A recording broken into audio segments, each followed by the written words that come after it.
Today, the Department of Justice announces the takedown of the dark web market AlphaBay.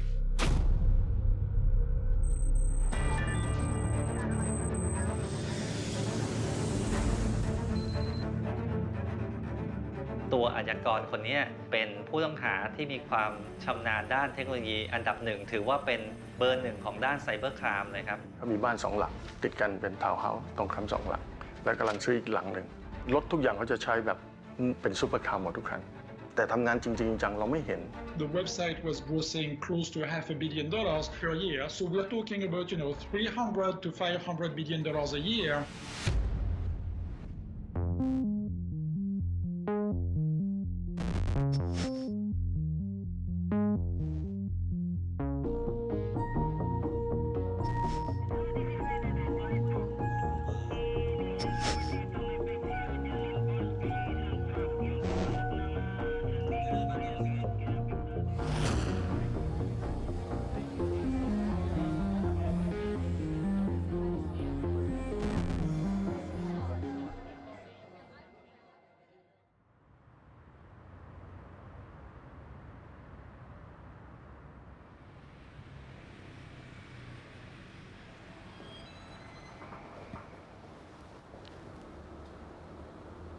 My name is Paul Craig. I'm the Chief Hacking Officer at Vantage Point Security. So imagine that you have a lot of something that is illegal and you want to sell it. You can't go onto Carousel and place a listing for your product that you want to sell. So the dark web's really filled that need. It's become a marketplace for where people can sell things that are illegal.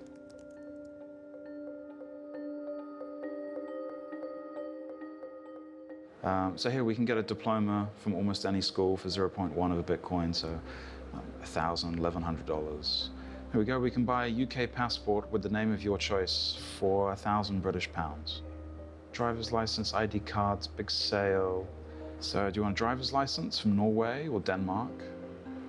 A Lithuanian ID card. So what we're looking for, 1 gram of Colombian cocaine, 75% pure, uncut, $40 US. Right here on the front page. But we see that they've got actually some quite dangerous things available for sale here, because we've got weapons available. AK-47s, $500. This marketplace actually looks quite well designed. It's quite new looking. It actually looks quite legitimate, but this is all illegal.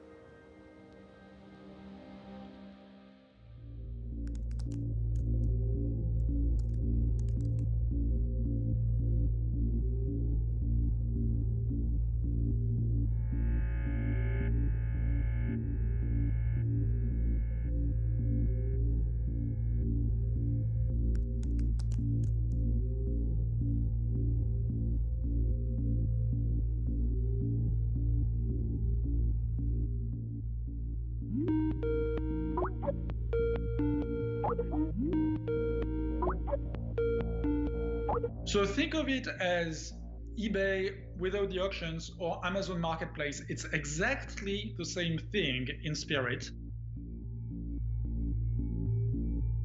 The only difference is that because the site is anonymous, people are not shy about trading illicit goods. AlphaBay very much looked like a really simple cut-down e-commerce site. Very, very simple. Just had categories and lists of products and prices. You would click on the link of the product and you could see a photo and a brief little description. Top-rated, great reviews, very strong, lab-tested, and a lot of people had comments about how they secretly ship their items. So it would be shipped in a CD case, or this will be hidden in a vase or something.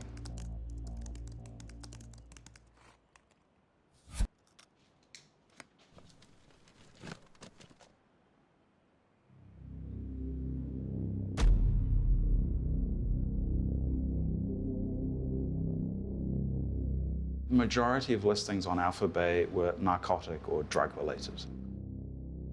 There were like hundreds of pages of listings for different categories. You would see a lot of pictures of narcotics, guns, and things that are generally illegal.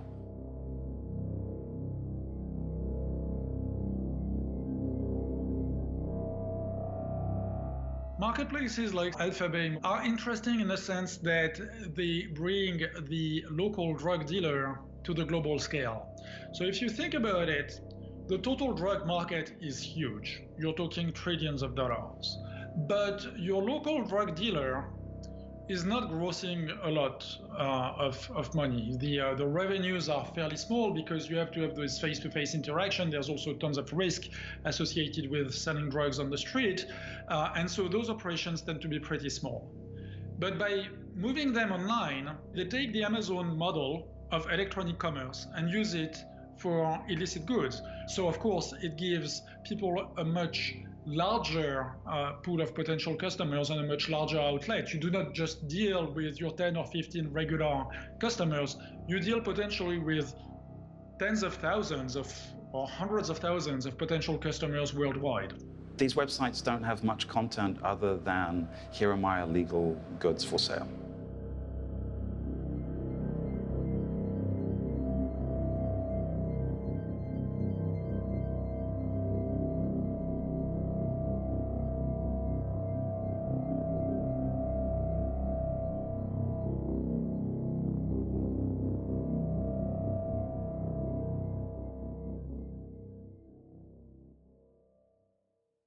Technology will not only allow legitimate business to thrive, but will also allow criminals to use that technology in order to just have a better return on investment.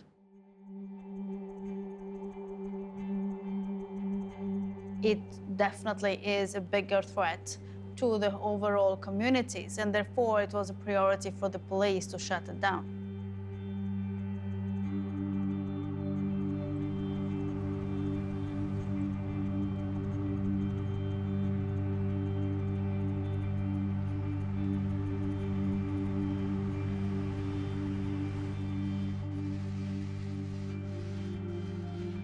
Good morning. Today, some of the most prolific drug suppliers use what's called the dark web, which is a collection of hidden websites that you can only access if you mask your identity and your location.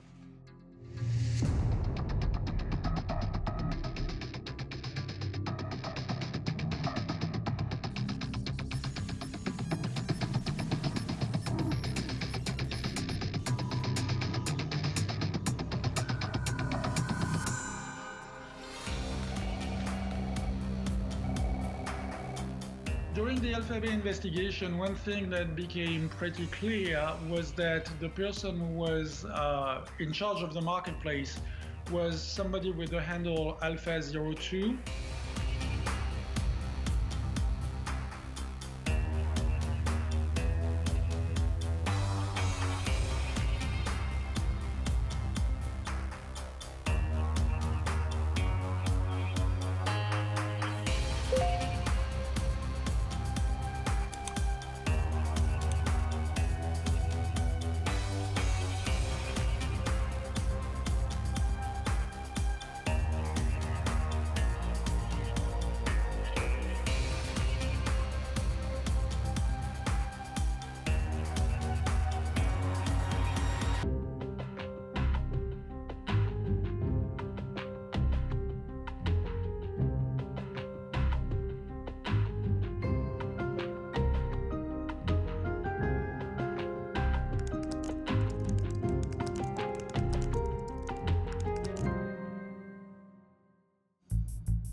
What was interesting with Alexander Casas is that he started his online career as essentially somebody who was selling illicitly obtained online credentials. He was perhaps coming from this hacker mentality, and he built his marketplace based on that. And this is somebody who was, technologically inclined. He liked to run websites, he liked to run an e-commerce platform, and he had a business, and his business was successful. And it's quite human nature. You have a business that is successful, that is something that you like to do, You perhaps turn very quickly a blind eye on what's going on in your business, or you don't really realize what you're doing. Some of them start the marketplaces due to, I would say, ideological reasons. They believe that government should not tell people what they can or cannot put in their bodies, and they want to provide an online platform to do that. But then, when the marketplace starts to work quite well, they realize that the money is rolling in. They basically just get a thrill of operating those markets, and that's essentially what leads them to their downfall.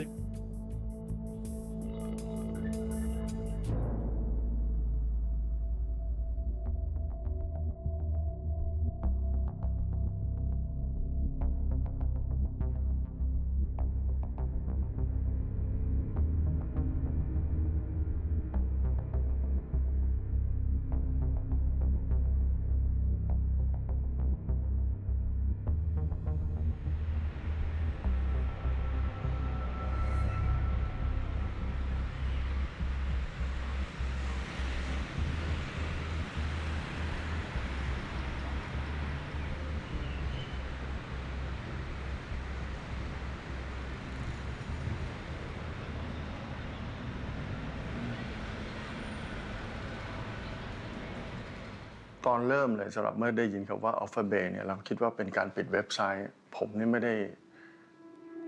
คิดว่าไม่ได้เป็นการยากอะไรเลย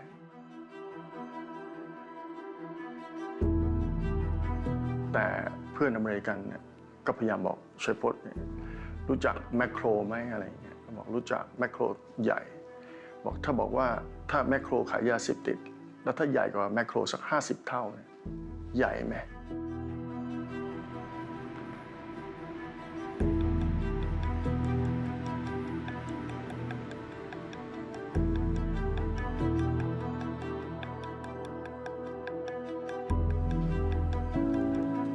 เจ้าหน้าที่ตำรวจที่สืบสวนเนี่ยถึงกับไม่เชื่อสายตาตัวเองหรือว่าข้อมูลต่างๆที่เราแคปเจอร์ได้เนี่ยไม่น่าจะเป็นเรื่องจริงเลยว่ามันเกิดเรื่องเหล่านี้เกิดขึ้นอยู่ในโลกของเราอย่างเงี้ยครับ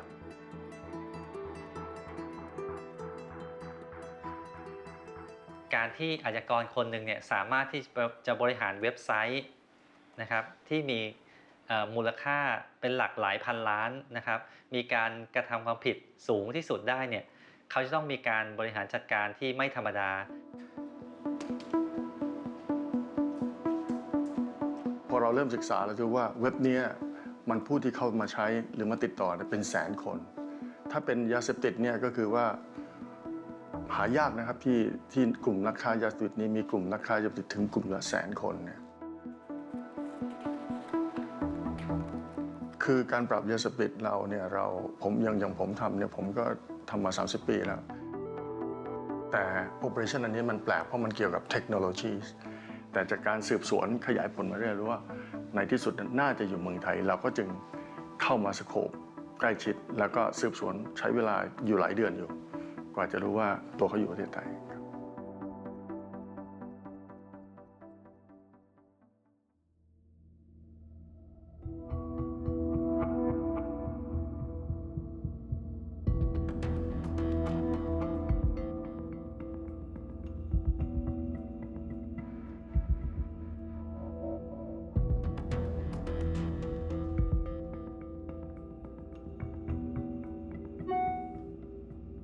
He used an old Hotmail account, so of course it will lead to his history and to his additional digital footprint. He also used some other pseudonyms across different platforms, the same on the dark web as on the normal web and the visible web. When you're running such a marketplace, there's also a risk that some of your previous actions will come back to haunt you at some point. So the point is that even before he even dreamed about running AlphaBay, we're talking about something that took place almost a decade prior to his arrest. Some of those elements were used to actually be able to link different online personas with each other. And that's very important to remember. Whatever is on the internet, it's on the internet forever. So if you use an identity somewhere, someday, it is there and might burst anytime with your information. Nothing that you have put there is completely deleted. ที่เรารู้ขณะนี้ก็คือเขาน่าจะชื่ออเล็กซานเดอร์แคสแล้วก็เป็นคนแคนาดาหมายเลขพาสปอร์ตตัวนี้พอเราพบเราก็เจาะลึกไปเรื่อยๆครับเราก็เจอว่าเขามีภรรยาเป็นคนไทย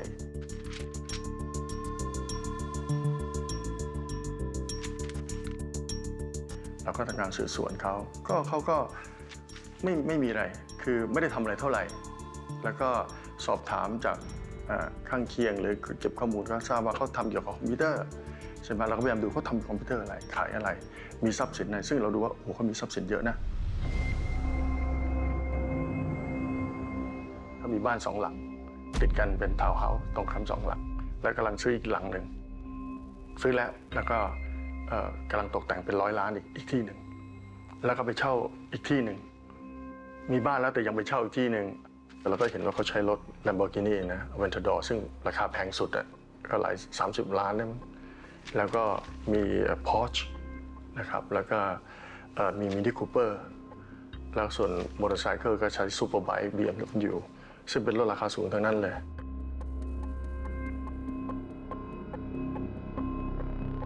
บางมื้อเนี่ยตัวนายอเล็กซานเดอร์แคสเนี่ย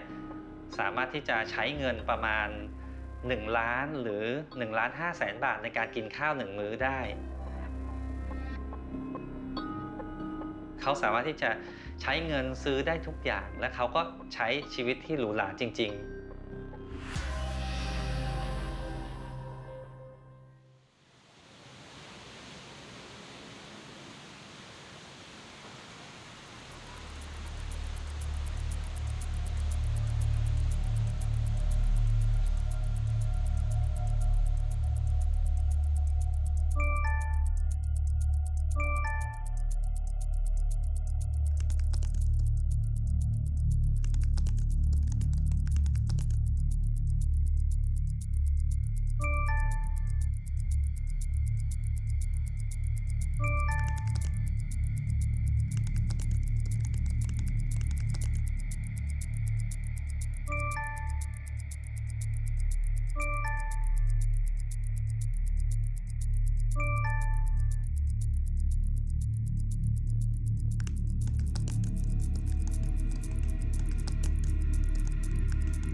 ก็เป็นเรื่องปกติของมนุษย์ที่อยากจะโอ้อวดนะในสิ่งที่ตัวเองได้มาเร็วอะไรเงี้ยเพราะฉะนั้นในการโอ้อวดเนี่ยบางครั้งเองเนี่ยมันก็เป็นที่จับตาเหมือนกันว่าทำไมคุณรวยเร็ว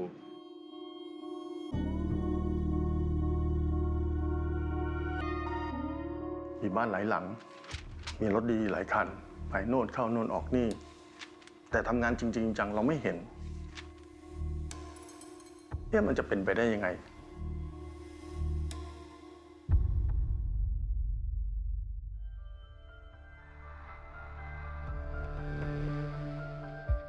Many countries, even in Southeast Asia, they have a law that government can collect the data from the internet for protecting their national security.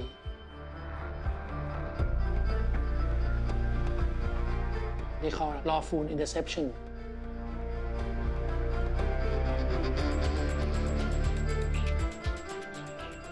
Many countries in Europe, they can do. Many well-developed countries, Singapore, 100%. But in Thailand, we don't have such law. And many hackers in the world know that Thailand don't have such kind of the law to sniff or collect information from the internet. And they can think this is the heaven for them.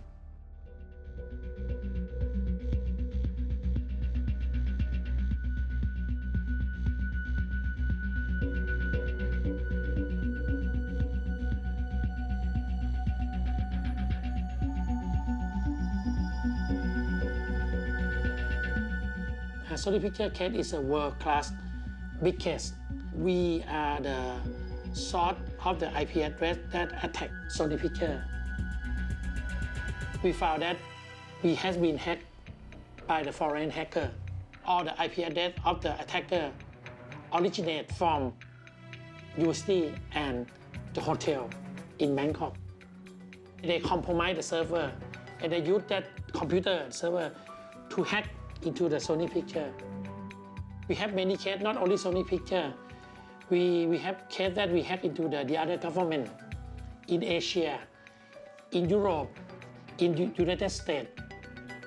They come to our country and they compromise, hack the server, and we call this attack attribution.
The Breaking Bad syndrome. So Breaking Bad is this very popular TV series, and you see the evolution of the character over the series to change from a very nice, upstanding citizen to an absolutely horrible criminal. Even more than money, there is kind of the thrill of doing this business and realizing how powerful you are. They get addicted to their own product. And that product is not drugs, it's the thrill of running an illicit website. AlphaBay is an online anonymous marketplace that is running anonymously on the internet.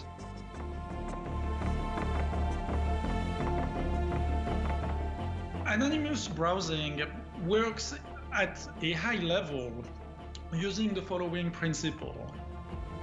Instead of me talking directly to the website that I want to visit, I'm going to talk to an intermediary who is going to talk to an intermediary who is going to talk to an intermediary, and so forth. It allows people to sell illegal products or illegal services without any fear of being caught, without any fear of being identified. You could be in any country in the world, and it would be quite challenging to prove that you were the one selling something on the dark web.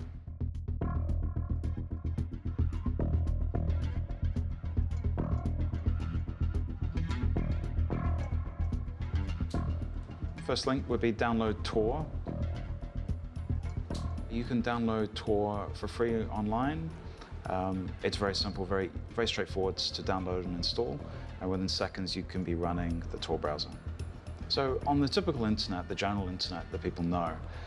you'll see .com, .net, .org. On the Tor network, we only see the string of random characters .onion. So there's no even way to track the domain name. It's just a string of random characters. So you can quite clearly tell that is on the Tor network.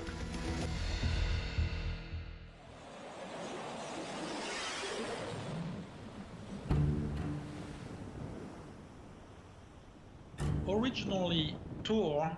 was a byproduct of the Office for Naval Research to provide a mechanism for intelligence agents and spies to communicate back to the US government anonymously. Over time, the use cases have expanded. So journalists would be a great example. Journalists researching a topic inside a country that might be considered politically sensitive. We need to be able to do things that might be censored by their government.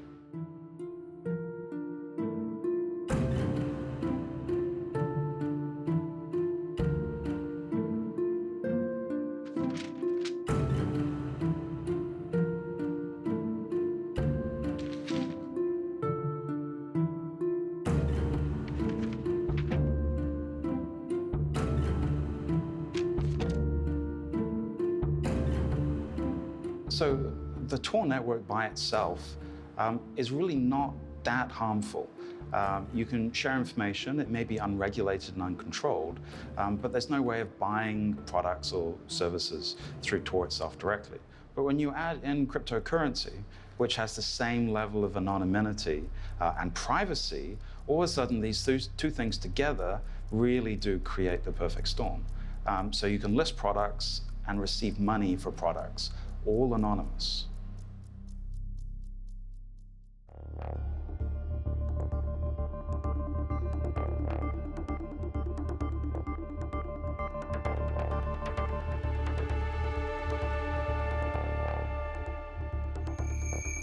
When I was working on the sort of great project of my life back in 2013, and trying to figure out things like how could I get this archive of material to journalists? So how could they see things in a safe way that's uncontrolled? There's a question of, well, do I need server infrastructure of my own? Maybe the answer is yes. Okay, how do I pay for that anonymously? Maybe someone like me may have used Bitcoin for something like that. This is 0.4 of a Bitcoin for a Dutch passport. That would be about 4,500 given today's rate of Bitcoin, which is about 10,000 for one Bitcoin. Yeah, we accept all cryptocurrencies. Cryptocurrency is definitely the payment choice.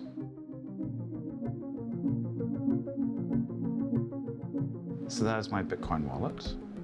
And this gives me the QR code. If someone else wants to send me Bitcoin, they just scan this QR code, and then it goes to my Bitcoin address, and then the Bitcoin will come into my account. Bitcoin can be used for many legitimate things, many legitimate reasons. It just happens to also be the #1 choice for people selling things on the dark web. There's no way of tracking it. Or there's no way of tying a cryptocurrency wallet or address to a person. Traditionally, a lot of crime has been caught by busting the trail of money, because money always leaves quite a trail. แต่สมมุติว่าเป็นเงินฝากตัวเขารู้แบงค์รู้หลายคนรู้สามารถตรวจสอบได้แต่ที่นี่คือตัวเขาเองเท่านั้น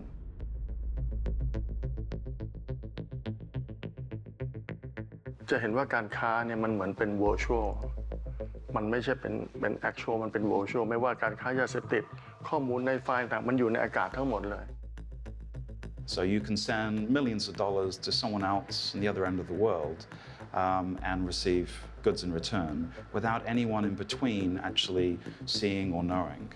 The growth of cryptocurrencies, it's been very much pitched directly on the growth of the dark web and financial services on the dark web.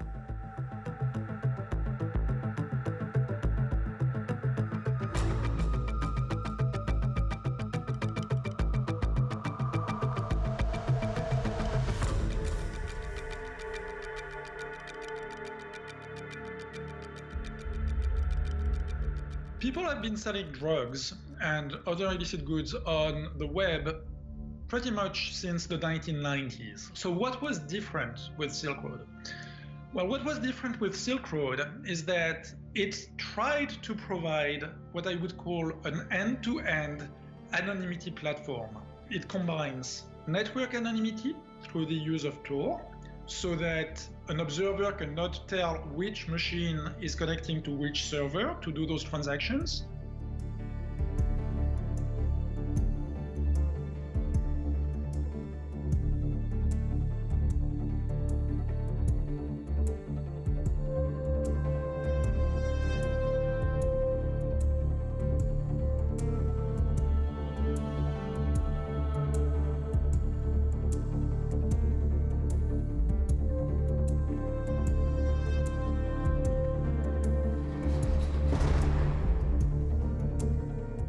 You might have thought, well, the police has shown that they can arrest those people, and so you'd be foolish to enter this line of business because you're going to get caught.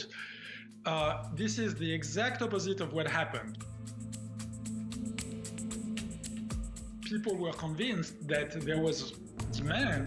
from customers and that there was a viable business idea in there.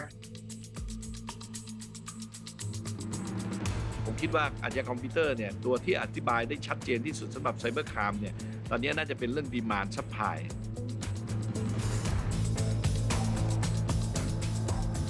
นะครับว่า demand คนในเรื่องของตลาดมืดเนี่ยมันมีเยอะ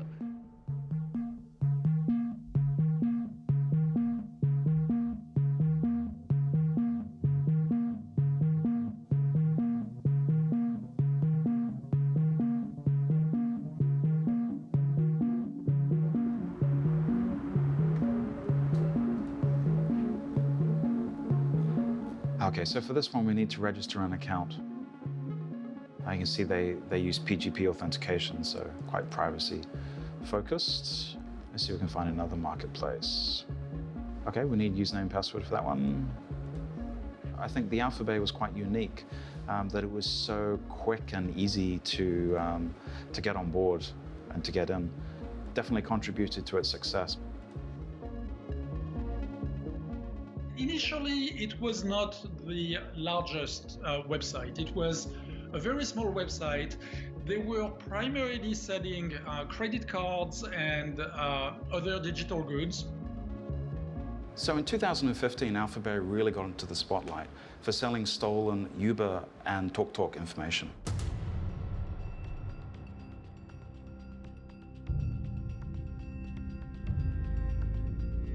Now, this is just a great example of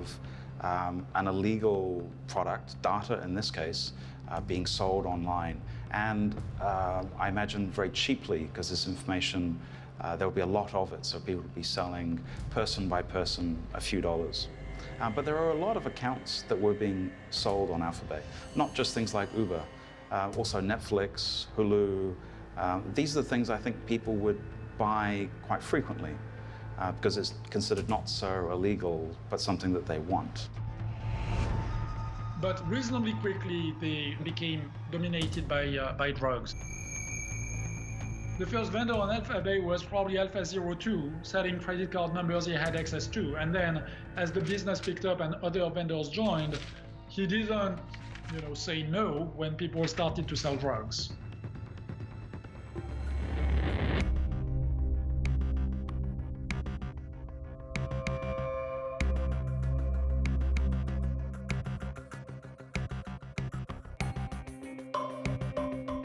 It's very interesting to ask yourself how many people does it take to run a dark web marketplace? And the answer is surprisingly few in general.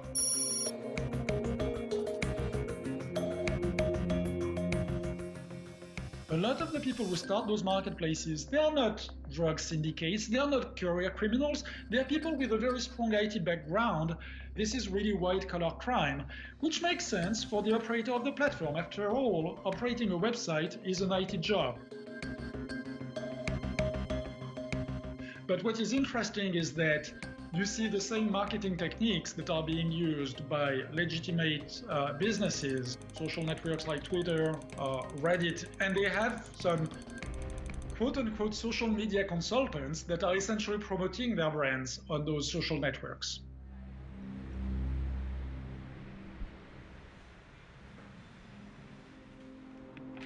ส่วนมากอาชญากรทางด้านไซเบอร์เนี่ยจะมีอายุอยู่ประมาณ 18-25 ปี เพราะนั้นแรงจูงใจในเรื่องที่จะทำอะไรแผลงๆเนี่ยนะครับแล้วก็อาจจะไม่ค่อยกลัวในเรื่องกฎหมายนะครับเป็นกล้าทดลองกล้าบ้าบิ่นเนี่ยมีเยอะ You have a certain ego present within the community.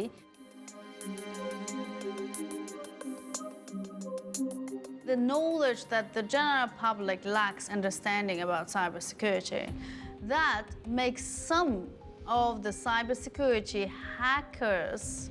thinking that they might have almost like superpowers and they are so good that no one will find them.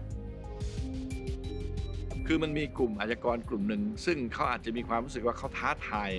นะครับอาจจะมีความรู้สึกว่าสนุกมันเป็นเกมอย่างหนึ่งนะครับอันนี้ใน criminal mind เนี่ยนะครับของคนกลุ่มหนึ่งพวกนี้มี It's got to be a little bit exhilarating for those people. It's got to be something that provides a thrill, a high, so to speak, no pun intended. In the particular case of AlphaBay Marketplace and the reach and the amount of users that particular marketplace reached, probably the owner had a feeling of success, a feeling of being untouchable because he reached a certain level that they didn't find me until now. I don't think they will catch me. ตอนแรกเขาก็ไม่คิดว่าเราจะล่วงรู้ถึงขนาดนี้ได้นะเขาเป็นคนที่ฉลาดมากนะครับซึ่งใครจะรู้เท่าทันก็ได้ไงเขาคงวางไว้หลายชั้นก็อย่างที่ว่ากว่าเราจะใช้เวลาคนเป็นร้อยใช้เวลาเป็นเดือนสู้กับคนคนเดียว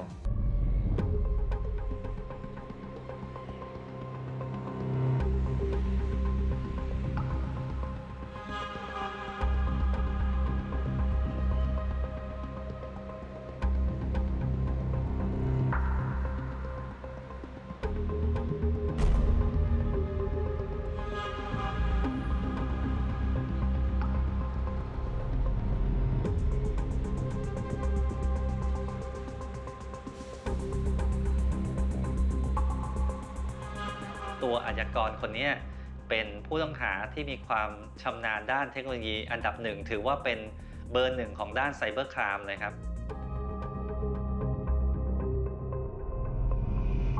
อาชญากรคนนี้มีความชำนาญในการหลบหลีกเส้นทางในการตรวจสอบของเจ้าที่ FBI มานานนะครับซึ่งตอนนี้เราสามารถที่จะสืบสวนจนทราบแล้วว่าเขาเนี่ยมากระทำความผิดในประเทศไทยฉะนั้นเนี่ยเป็นเรื่องยากมากครับที่เราจะต้องรวบรวมพยานหลักฐานในการจับกุมตัวอาชญากรคนนี้ให้ได้ความกังวลของตำรวจไทยตำรวจอเมริกาหรือตำรวจต่างชาติที่มาร่วมกันทำงานวันนั้นถือว่าเครียดมากครับทุกคน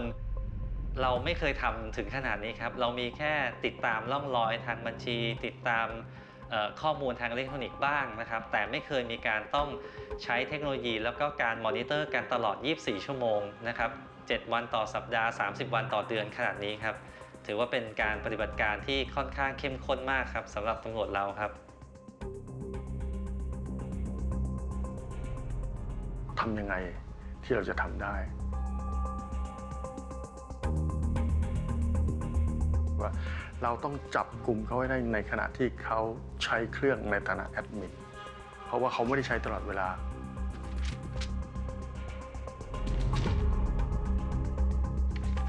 Seeing someone's laptop logged into the marketplace also shows that intent.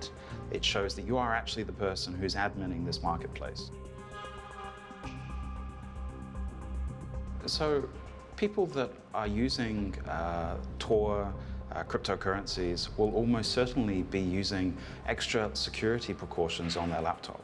So if law enforcement came, you just close your laptop. It's a giant encrypted brick. There is nothing more watertight than being logged in as an admin through an illegal marketplace. You're clearly involved.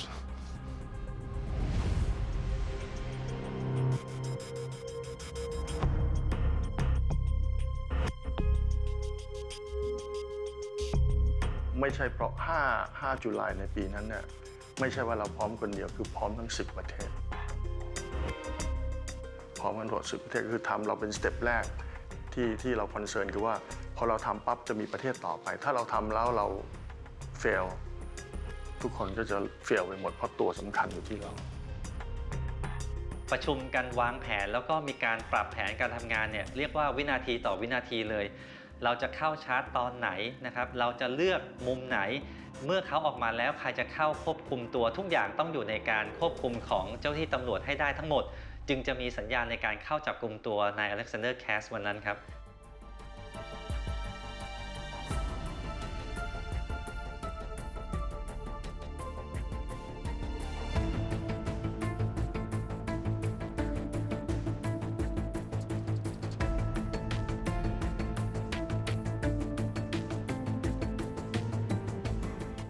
คือคนเราเนี่ยกว่าจะรู้สติเนี่ยมันใช้เวลาประมาณ5 seconds ในการที่จะตัดสินใจ respond อะไรสิ่งเหล่านี้เพราะฉะนั้นเราจะต้องทำในสิ่งที่เราวางแผนไว้ให้เรียบร้อย ภายในเวลาวินาทีอันจำกัดเพราะถ้าเขารู้ตัวว่าเราจะมาเรื่องคอมพิวเตอร์เขาจะปิดเราจะมาเรื่องโทรศัพท์เขาก็จะปิดทุกอย่างต้องเสร็จภายใน9 เซคันด์เราจะต้องเข้าควบคุมตัวแล้วยึดอุปกรณ์อิเล็กทรอนิกส์ให้ได้ทั้งหมดครับเพื่อยืนยันว่าเขาไม่สามารถที่จะสั่งการหรือมีการเชื่อมต่อออนไลน์กับระบบอื่นในการเข้าถึงเว็บไซต์ของ AlphaBay ได้อีกครับอันนั้นถือว่างานของผมเนี่ยจะต้องทำให้ทุกคนเนี่ยมั่นใจได้ว่าเราสามารถคอนโทรลเว็บไซต์ AlphaBay ได้เป็นที่เรียบร้อยแล้วครับ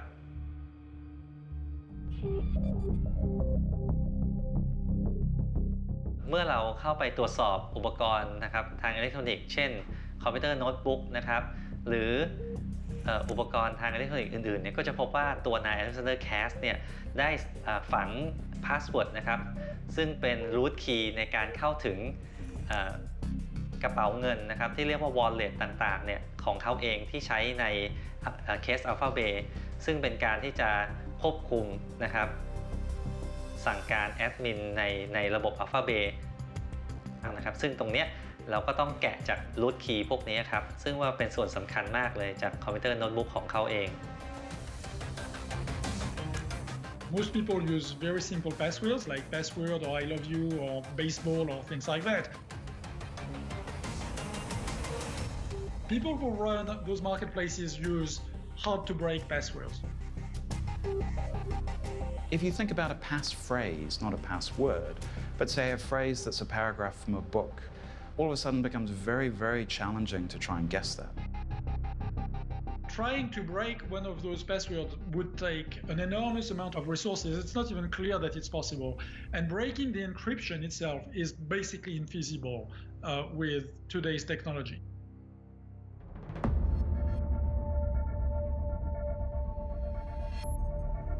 วันที่เราเจอ Alexander ทีมที่เราเข้าไปทีม cybercrime เราเข้าไปเนี่ยกำลังออนไลน์ Operation like admin นั่นก็คือเราก็มั่นใจในพยานหลักฐานที่เรามีทั้งหมดครับว่านี่แหละเขา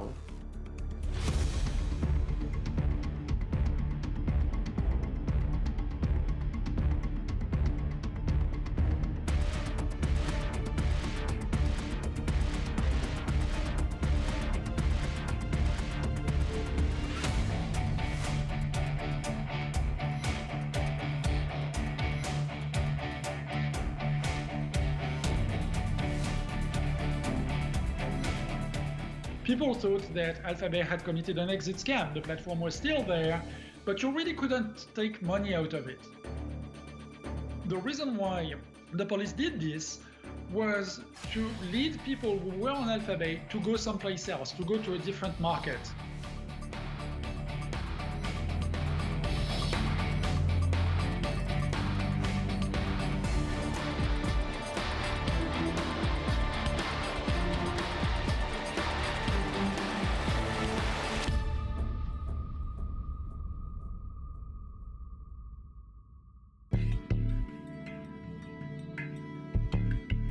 This is a landmark operation. AlphaBay was roughly 10 times the size of the Silk Road.